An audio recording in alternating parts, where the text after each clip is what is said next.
আসসালামু আলাইকুম। ঈদ স্পেশাল পর্বে নতুন একটি রেসিপি নিয়ে এসেছি আপনাদের জন্য। এই পিঠা কম বেশি সব অঞ্চলের মানুষই চিনে থাকেন।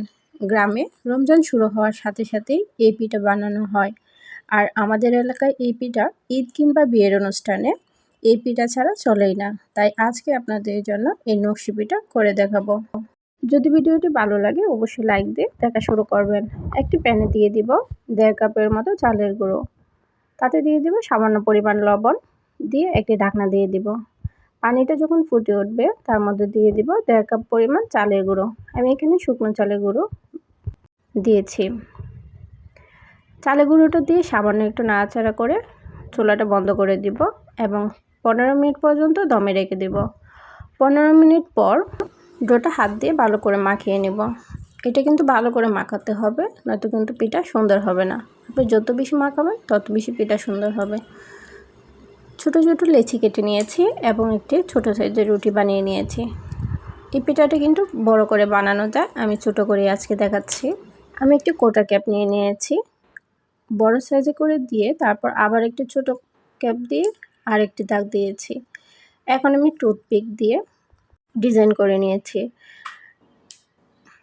গ্রামের বেশিরভাগ মানুষই এটা খেজুরের কাঁটা দিয়ে করা হয়ে থাকে, কিন্তু শহরে কিন্তু খেজুরের কাঁটা নাই, তাই আমি টুথপিক দিয়েই করার চেষ্টা করেছি। আমার ডিজাইন এত বেশি সুন্দর হয় না, তাও চেষ্টা করেছি আপনাদের সাথে শেয়ার করার জন্য। আশা করি ভালো লাগবে। এটা দেখানোর কিছু নাই, আপনারা দেখলেই বুঝতে পারবেন কেমন করে বানানো হয়েছে, একদম সহজভাবে।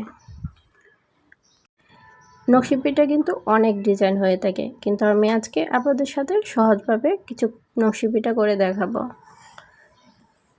এখনও যারা আমার চ্যানেলটি সাবস্ক্রাইব করেননি প্লিজ সাবস্ক্রাইব করে নিন এবং নতুন ভিডিও পেতে অবশ্যই চ্যানেলটিকে সাবস্ক্রাইব করে রাখবেন।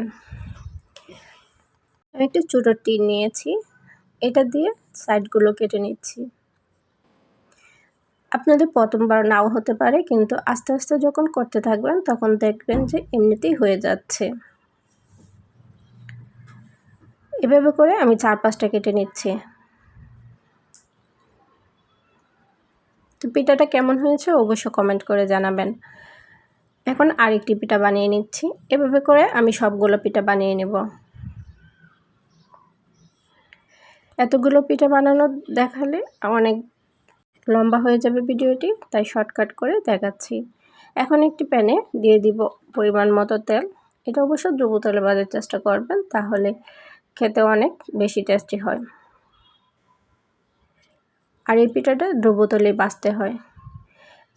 চুলার জালটা একদম কম রাখার চেষ্টা করবেন, বেশি জাল দিলে তাড়াতাড়ি পুড়ে যেতে পারে এবং ক্রিস্পি হবে না, তাই অল্প আছে এটা ভাজার চেষ্টা করবেন। এক পাশটা যখন হয়ে যাবে অন্য পাশটা উল্টিয়ে নিচ্ছি। এভাবে প্রায় আমি 15 মিনিট সময় ধরে পিঠাগুলো ভেজে নিচ্ছি, একদম কম আছে। দেখতে পাচ্ছেন অনেক বেশি ক্রিস্পি হয়েছে। এই পিঠাগুলো আমি আবার ভেজে নেব। আমি এই পিঠাগুলো 2 দিন পর ভেজেছি। আপনারা যদি 15 দিন পরে ভাজেন তাহলে কিন্তু অনেক বেশি ক্রিস্পি হয় এটা, কিন্তু আমার হাতের কাছে সময় কম, তাই আমি আপনাদের জন্য চটপট করে দেখাচ্ছি। 5 মিনিটের মতন পিঠাগুলো ভেজে নিয়েছি, এখন নামিয়ে নিচ্ছি। এখন এই পিঠাগুলো আপনারা এভাবেও খেতে পারেন অথবা শিরা দিয়েও খেতে পারেন। আমি শিরাটা এটা খেজুর গুড় দিয়ে করেছি। তো ভিডিওটা দেখাতে পারিনি, ভিডিওটা লম্বা হয়ে যাবে।